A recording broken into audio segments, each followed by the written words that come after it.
vlogging day tayo ngayon. It's Thursday, kaya tayo maglalakwatsa na naman. Thursday is always my lakwatsa. Actually, may appointment tayo ngayong hapon. Mga 2 o'clock. Magpapa-pedicure tayo. Time na natin magpa-beauty treatment.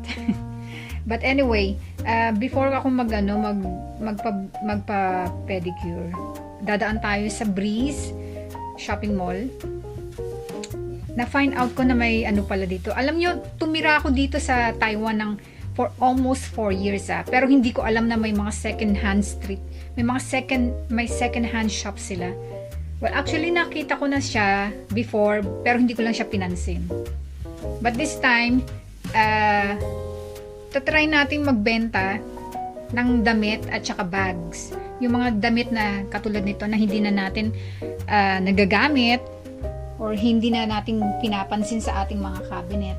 Katulad nito, itatry kong ibenta siya. So, ayan. Ito. Itatry kong ibenta si Michael Kors. Actually, ito is bag ng aking anak. Binili ko yung kauna-unahang mga bag ng anak ko. Binili ko. Magkakaterno kami nito eh. Twinning kami ng mga anak ko. But then ayaw na nilang gamitin. So nakatenga lang diyan sa cabinet, which is hindi ko rin naman siya ginagamit. Kaya try natin siya kung magkano nila bibilhin sa akin itong bag. Nakatambak diyan sa cabinets, di ba? So yan. Kasi naman nakatambak diyan, ibenta na lang natin. So magbebenta din, magta-try din ako magbenta ng mga damit, which is hindi ko yan ginagawa. Ginagawa ko kasi pinamimigay ko sa mga kakilala ko dito. Actually, mga damit ko na pagka nag-spring cleaning ako, may isang tao akong pinagbibigyan ng mga damit. Pero ngayon this time, kasi karamihan ng mga damit na hindi ko na ginagamit, yung mga katulad ng Zara, Massimo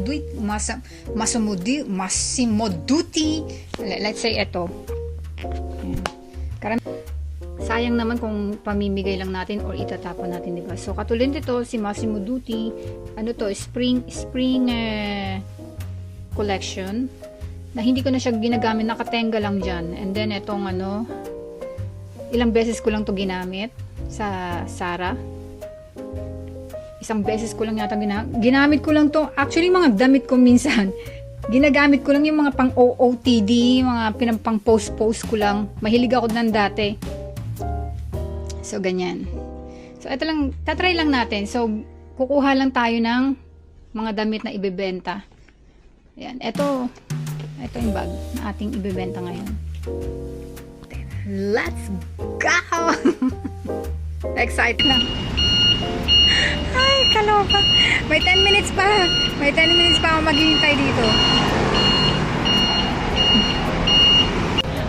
So, nandun tayo sa bus stop station. Malapit lang naman. Lang naman, tumbling lang. Ayoko nang pumasok kasi sa bahay. Ayan. So, ito tayo ngayon. Ayan. Ito yung ating mga ibebenta, guys. Magbebenta tayo ngayon ng damit at saka bag.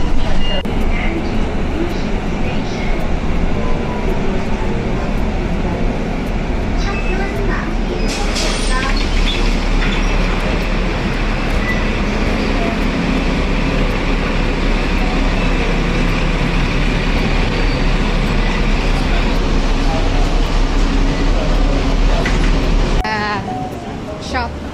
Gusto natin ibebenta yung mga damit at saka bag. Kakain muna ako, magla-lunch muna tayo.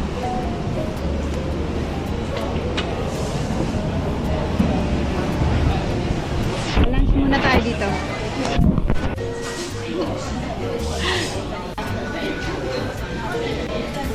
Ng bangos yan, guys.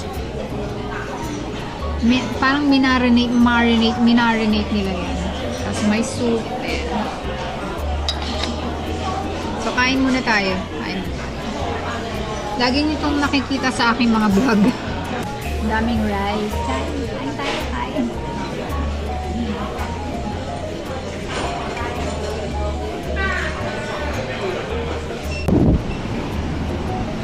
punta na tayo ngayon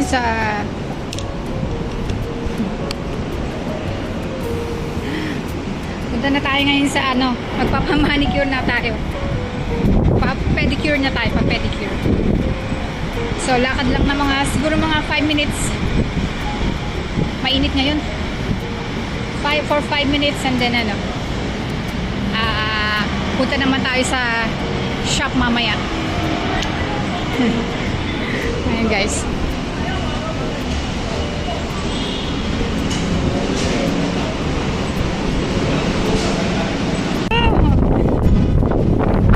Katatapos lang kasi ng bagyo guys. Pero mahangin pa rin. Mahangin. Parang useless useless magpayo.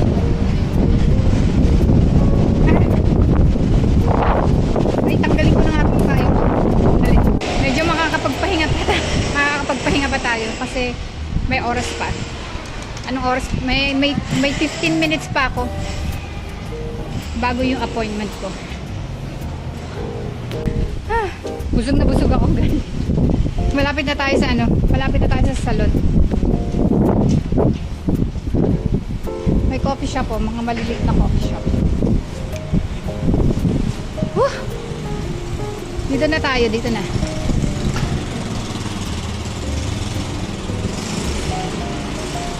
May super night market dito. So ito yung ating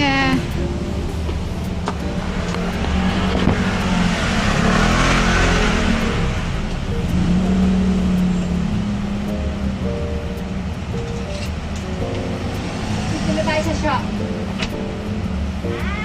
Hi, how are you? Fine. Are you feel better now? Yeah, I've been sick for the whole week. I have a migraine and dizziness.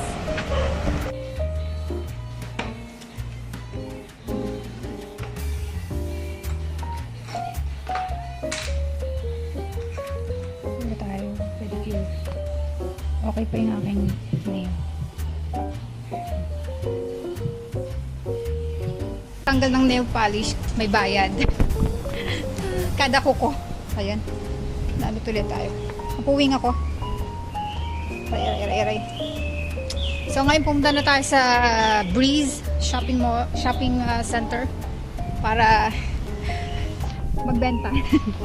Tingnan natin kung magkano natin maibebenta yung bag at saka yung mga damit. So, see you guys. Lakad tayo. Ang init pa ngayon. Mainit pa. Anong oras na ba? 3:30 ng tanghali sa Breeze Shopping Mall. Tingnan natin kung magkano natin magbebenta itong mga damit at saka bag.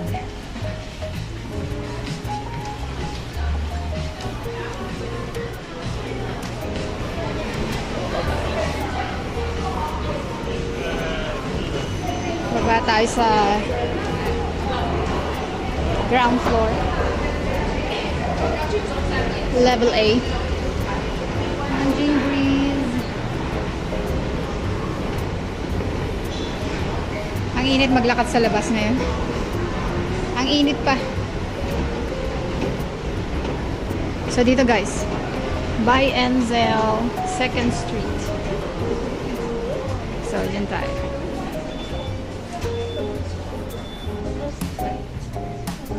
Bebenta tayo.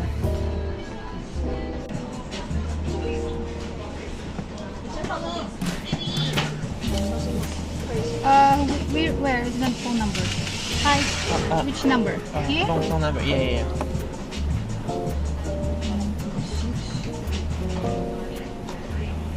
Oh, is it 8, right? 8? Wait. 1901. Yeah.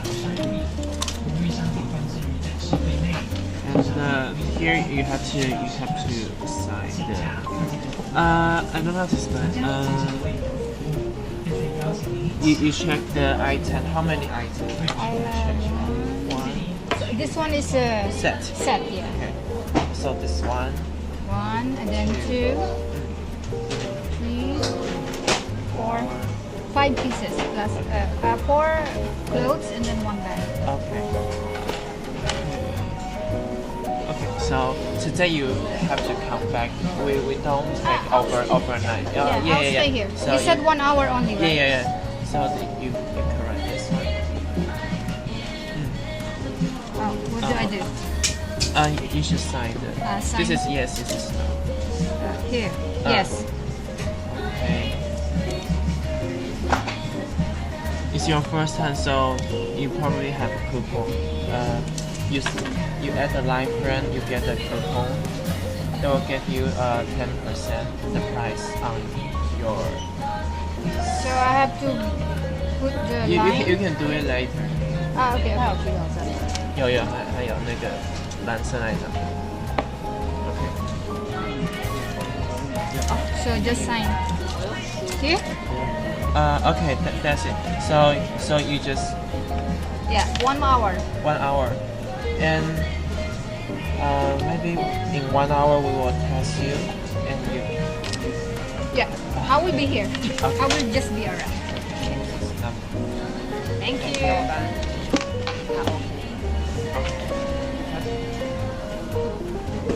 So yan, mag-iikot-ikot muna ako dito. Nakuha na nila yung ano. Titingnan muna nila kung approved ba or hindi. Tingin-tingin lang tayo kung ano yung mga binibenta nila dito. Mga second hand tingnan nyo guys. Yan.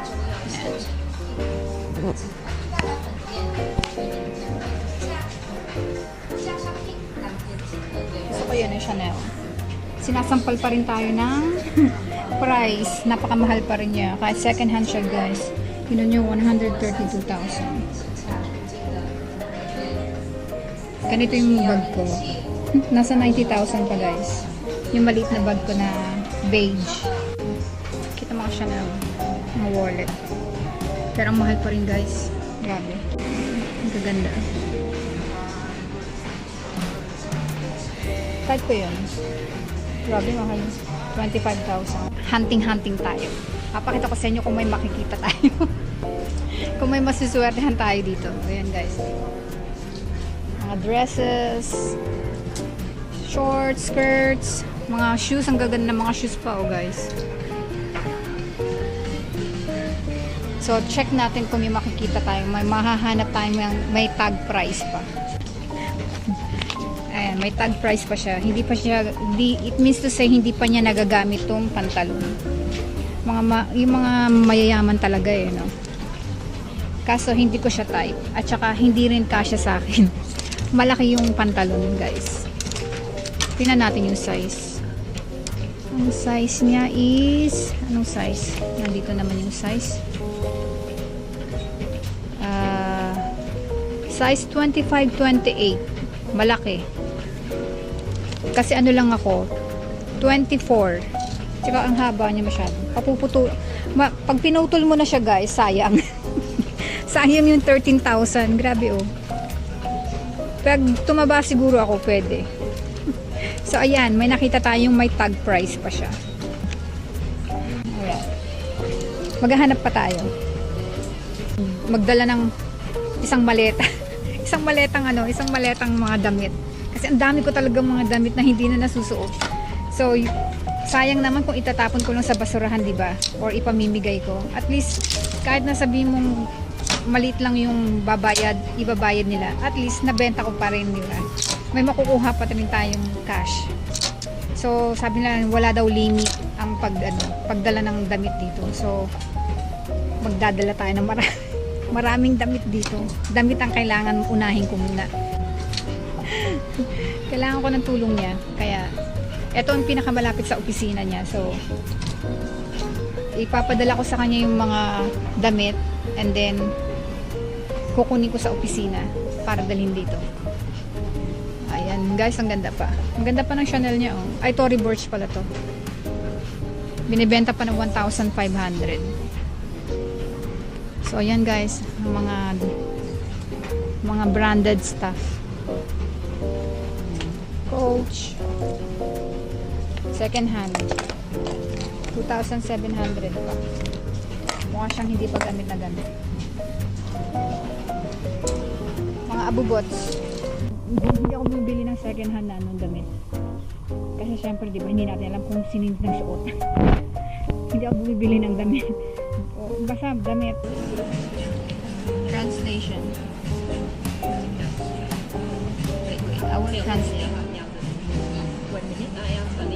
This is your birthday number. Birthday number. Yes. Yeah, this is the year when you are. How do you do? How do you say? Because when. Year. Yeah. Okay. And this is month. Month. Yeah. 90 Day. Okay. Then this is your phone number. Mm-hmm. Taiwan phone number. And then Agreement. Is this my phone number? That's not my number. Because it says please enter phone number. this is example. Ah. So I need Yeah, because wait a minute. erase. That's not my number. This is not. No, that's not my number. Sure. So 09. Okay. Okay. And your Taiwan's address. You need your ID card.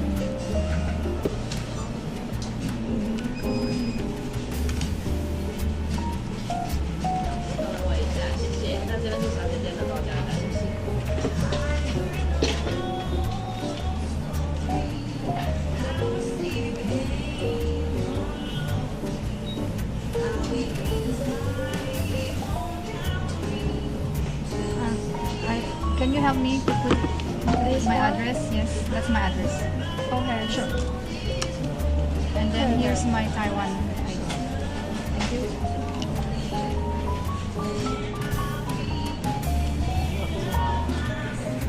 So ito guys, magkano na siya? Nabenta natin siya. So yung Michael Kors is 200. Tapos 80 doon sa mga damit at saka Massimo Dutti ang malaki pagka malaki ang bayad pagka brand. Si Miss Selfridge 15 lang. Si Sarah 30 lang. And guys, babayaran nila ako ng 355 lang. Okay na pang cafe. Pang coffee. So not worth it na magbenta ng bag. So kung kaya kailangan na ikip na lang yung bag, ikip mo na lang. Kasi mura nilang bibilhin. So mas maganda na lang. Magbenta ka na lang ng mga damit na hindi mo na ginagamit. Pero mga branded stuff mo na bag, wag na. Itago mo na lang sa cabinet. How much? 90. 90. Your receipt. Okay. Alright. Okay. Thank you. Thank you very much. Okay, see you again. Thank you. Thank you. Thank you. For Starbucks. It's one for One Starbucks. get and you. Okay. So it doesn't matter how much clothes that I can bring here. Yeah. There is no limit. Yeah. No. Okay. Alright. Wait a minute. Thank you. So guys, na benta ko yung Michael Kors ng 200 lang. So in total of 300 plus. Pero okay na. Kesa itapon naman, di ba? At least may makakagamit pang iba. So ayan guys, tapos na. Nabenta na natin yung dapat ibenta natin. So babalik ako dito, magdadala ako ng maraming damit. So guys, katulad ng sinabi ko, huwag kayong magbebenta ng bag. Kasi mura lang nilang bibilhin ang yung bag. Kung mahal yung bag mo, huwag mo na ibenta. Itago mo na lang sa cabinet mo. Itago mo na lang sa cabinet mo. So next week, check natin kung magkano nila ibebenta yung bag. Sa damit na lang tayo magbenta. Worth it pa kasi yung Massimo Dutti ko, binayaran pa nila ng 80 yan eh. 80 dollars, 80 NT. So check natin Tapos dodoblehin nila yung ano niyan. Dodoblehin nila yung price pag binenta nila. So, okay lang yung damit. Okay lang magbenta ng damit. Wag lang bag. I-keep mo na lang ng mga damit na hindi mo na ginagamit. Pero mga branded stuff mo na bag, wag na. Itago mo na lang sa cabinet. Ang laki ng patong. Yung 200 naging 2,000. Ayan o. Ayan guys, uwi na tayo. So yung nabenta ko na na damit at saka bag. Pag may nabebenta ko, ilalagay natin sa alkansya. Tapos iipunin natin 'yan. And then kukunin natin pagka lilipat na naman tayo ng ibang bansa. Titingnan natin kung magkano yung naipon natin.